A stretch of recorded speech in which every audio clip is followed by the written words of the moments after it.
What's good, everyone? It's your main correspondent, Alan Taylor, and we have a young lady here in the broadcast room. She's going to talk about like Texas law on child support. Apparently, they're going to make the men pay for children the moment they've been conceived.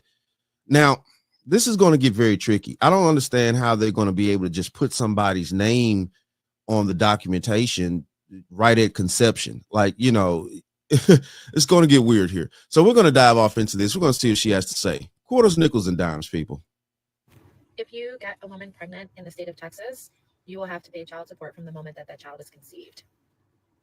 Texas passed a new law that goes into effect in the fall of 2025, right? That states that child support begins at conception.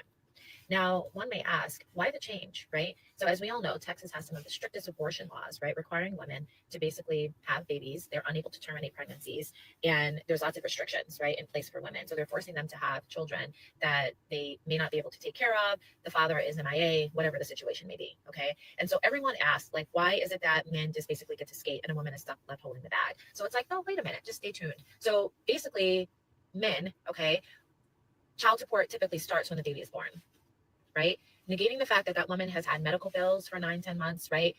Some women have to be on bed rest. Some women have to take a change in employment, right? Because they're unable to work or they can't work as much. Maybe they work on their feet, so they're not allowed. They've had to take pay cuts. They have to start buying things for the baby, paying for, equipment and supplies and things for the baby ahead of time, right? Now, I get that. I get that point. This is true because, what I'm saying, before my child was born, I was buying diapers and all that stuff, getting prepared, things like that. Taking, my child's mother to, appointments, things, what I'm saying? Yeah. So I get that part. But the issue here is at the moment of conception. And yes, for me, that is when human life starts. I'm not the other way with it. I don't believe in deleting none of that. Okay. Just put that clear. But all I'm saying is, though, from the way people are moving out here, both men and women and things like that, sexually and stuff in the world nowadays, how can you be 100% sure that the man that she's going to put on that piece of paper is that child's father? Now, what conditions are going to be put in place to protect the man in this case as well? Because I don't think you're going to be able to get any DNA at the moment of conception. So, to clarify and make sure that this is the actual father. I'm wondering how this is going to work. Their bodies are changing, and also just the mental and physical toll that it takes on a woman's body, all of which a man doesn't have to experience. So all of these things have come into play long before the child has ever been born. And then you still have men complaining about small child support obligations, doing their best to try to even get out of that once the baby is born. There's extracurricular activities, right? There's daycare costs. All of these things are not included in child support. And we all know the cost of daycare. Most child support payments do not even cover a week or two of daycare. Okay, and I get that because daycare is through the roof.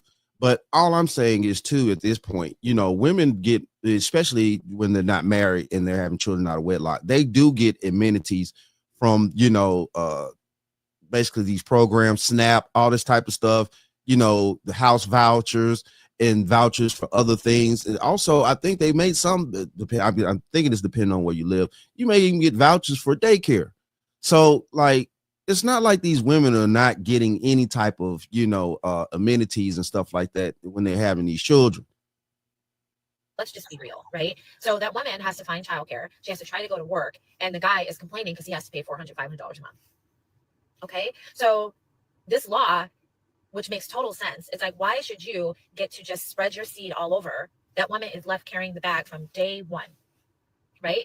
From day one. So now they passed retroactive child support. You will have to go back and pay child support when that baby is conceived. So maybe wrap it up, because no, you can't tell women that life starts at conception and pass all of these laws based on that notion, but not hold the men accountable who created that life for any type of financial obligation, right? You cannot have it both ways. So all the folks who men are being held accountable. Why you think, the child support system is the way it is out here? I mean, men are being held accountable. And this is what men are talking about too, is, it needs to be some reconstruction within the system. It's not that men don't want to pay their fair share to take care of their children, but no, though, the way that the system is working is too much beneficial for everybody else, and the man's getting completely screwed. Now, I understand that, as a man, and most men know this. Yeah, most men know we're going to get screwed a little bit. we expect it a little bit, but Jesus Christ, the way that it's going, it's like you're just all the way, just really taking it too far. It's really being taken too far. Voted for these stricter reproductive laws, right? You have to look at both sides of that coin and make sure all parties involved, right, are properly taken care of, given that you've passed all of these restrictions. And then I know what the men are saying, like, well, what if the baby's not mine, right? How do I know? I can't pay retroactively for a child who I don't even know if it's mine. So here's the deal, right? You had control over where you planted your seed to begin with, right? So if you're concerned about whether or not a baby is yours because you're dating someone casually, unprotected, or whatever it might be, and you're that concerned that you don't even know if that child is yours, perhaps you shouldn't A, have been sleeping with someone unprotected, right? And then B, maybe just not sleep around. Okay? The accountability lies with you. Nothing kicks off without you. So No, the accountability lies in both parties. In both parties. Now, I definitely agree. If you're going to be sleeping with anybody, everybody needs to wear protection. Everybody needs to be protected. Men, you are supposed to protect yourself and be retroactive in your thinking and protect yourself. Put your condoms on, do your due diligence. But at the same time, though, too, it's also on the woman because, saying she's inviting him to do that. A man is not going to have sex with a woman unless she's allowed it.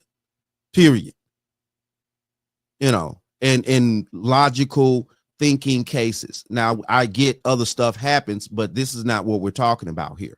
We're talking about two consenting adults that decided to lay down and, do their thing, whether it be protected or unprotected. She know he's not wearing a condom. He know, saying she's not on the pill and stuff. She knows these things. He knows these things. Well, he don't know if she's on the pill or not, but, because most women don't tell you that. But the fact is that these two people lay down and consented to, sexual relations with each other. So it's on both sides here.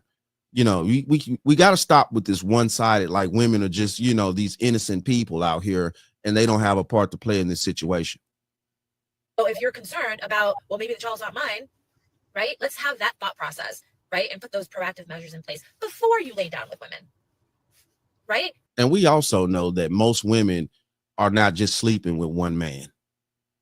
In the 21st century, no, this ain't 1964. Most women are not sleeping with just one guy.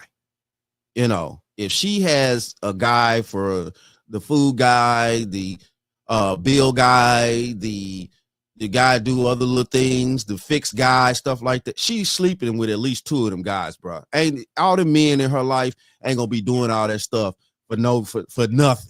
Come on now.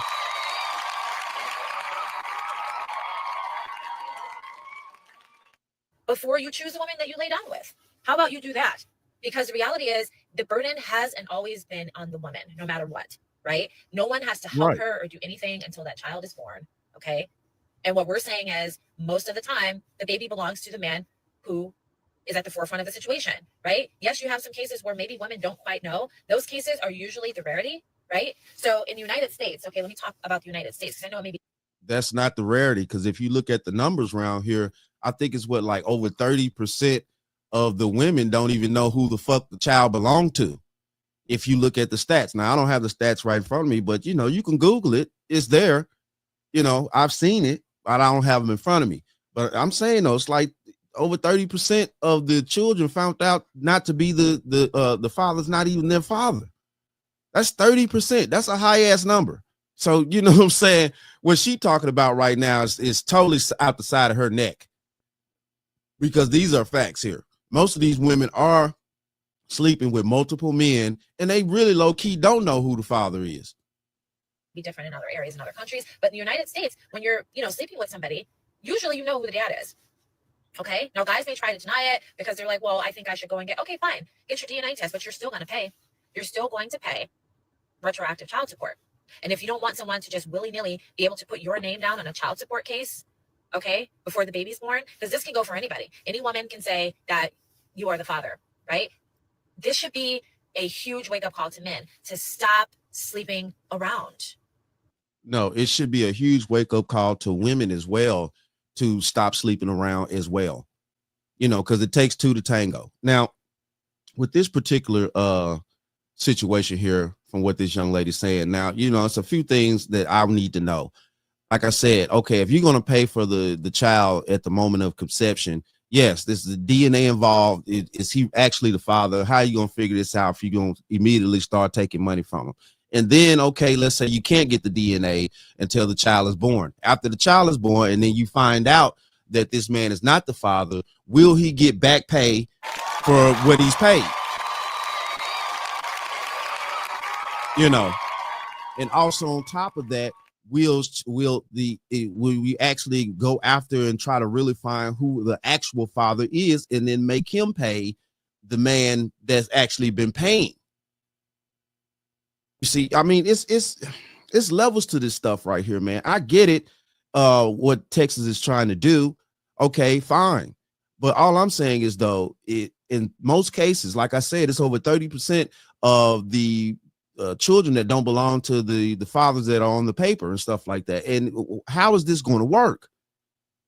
Who's and then wants to proven not to be the child, because child support people, they hate taking men off of these situations, even if they know that these men are not the child's father. They still hate doing that. They hate taking these men off. You know what I'm saying? Because that's money that they're going to lose until they figure out who the real father is, if they ever do, and things like. It's crazy out here. And this is dangerous in my eyes. This is dangerous to start having men pay before they could get the DNA test. And if they can get the DNA test at conception, or maybe a few weeks after conception, I think they need to do that immediately. So we could have clean air of who the actual father is of this child, so the child could even know for the future. But it is what it is, though. Shout out to all my subscribers. Mad love to y'all. If you're new to the channel, please hit that like, share, subscribe button. Make sure you ring that bell to be notified whenever I decide to post things. And like I always say, and that, my friends, is the bottom line. And that, my friends, is the bottom line.